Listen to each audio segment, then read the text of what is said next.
ہم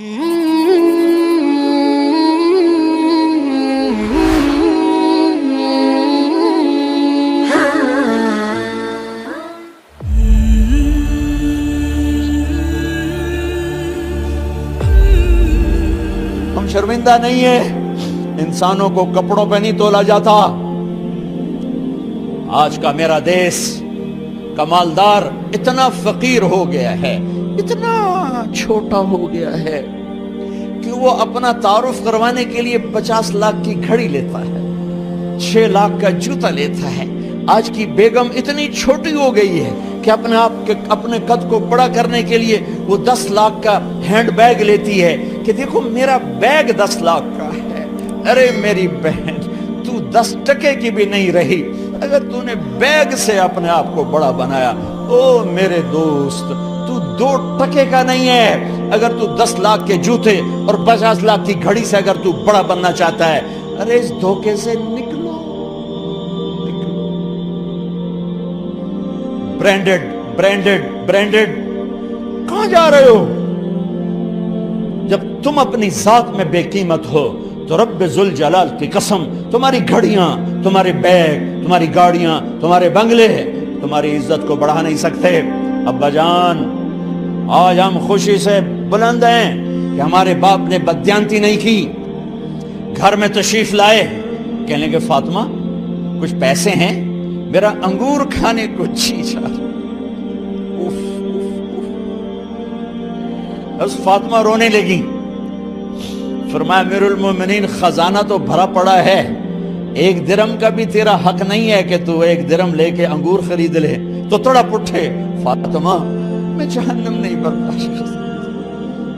او میرے بھائیو، جو دن رات سود میں پھنس چکے ہو، جو دن رات جوے شراب میں پھنس چکے ہو، کیسے اللہ کے سامنے سرخرو ہو کر کھڑے ہو گئے؟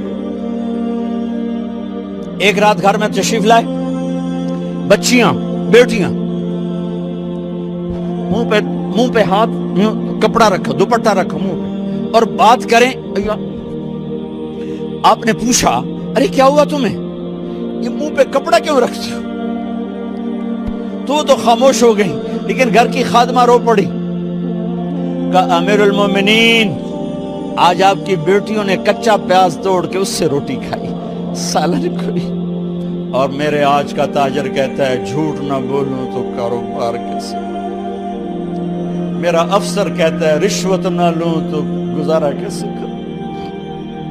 تو عمر بن عبدالعزیز پھس پہ ہچکیوں کے ساتھ روئے کہ میری بچیوں، میں تمہیں بڑے اچھے کھانے کھلا سکتا ہوں پر میں جہنم کی آگ برداشت نہیں کر سکتا۔ بھائیو، اس بندے نے اپنے آپ کو ذبح کر دی، اللہ کو راضی کرنے کے لیے ذبح کر دی، اپنے ذات کو، اپنے جذبات کو، اپنے احساسات کو۔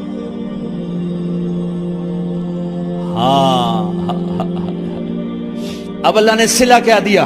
جب انتقال ہوا، ہونے لگا تو بلایا رجا کو، جو میں بات پہلے چھوڑ کے ادھر ان کی تھوڑی سیرت بتائی کہ رجا اب میں مرنے لگا ہوں۔ عبد الملک کالا ہو گیا تھا، ولید کالا ہو گیا تھا، سلیمان کالا ہو گیا تھا۔ یہ کیوں کالے ہوئے تھے؟ یہ بے نمازی نہیں تھے، بدکاری نہیں کرتے تھے، کسی کی طرف ان کی میلی آنکھ نہیں اٹھی کبھی۔ یہ ظالم تھے، ظالم، انسانوں کا خون پیا، مال میں خیانت کی، اس پر اللہ نے چہرے پھیر دیے۔ آج عمر بن عبدالعزیز جا رہا ہے کہ دیکھو میں جا رہا ہوں، مجھے دیکھو میرے ساتھ کیا ہوتا ہے۔ ان کا انتقال ہوا، ان کی میت قبر کے کنارے رکھی گئی، اور اب نیچے اتارنا ہے۔ سلیمان کی میت کو اتارنے لگے تو ہلنے لگا، اور عذاب قبر پہلے شروع ہو گیا۔ عمر کی میت کو جب قبر کے قریب کیا گیا، ایسے ہوا کا جھونکا آیا، ایک پرچہ ایسے لہراتا ہوا یوں آیا، یوں آیا، یوں آیا، اور عمر کے سینے پر گر گیا۔ لوگ کٹھے ہو گئے، پرچے کو کھول کے دیکھا گیا تو اس پہ لکھا تھا بسم اللہ الرحمن الرحیم، براءۃ من اللہ لعمر بن عبد العزیز من النار یہ پروانہ ہے اللہ کی طرف سے اس کے بندے عمر کے لیے کہ اسے جہنم سے نجات کی خوشخبری سنا دی جائے۔ آہا، مرنا ہو تو یوں مرو، اللہ ایسی موت دے دے۔ کہتے ہیں پھر میں نے ان کو قبر میں اتارا، جب قبر میں اتارا تو کیا دیکھا؟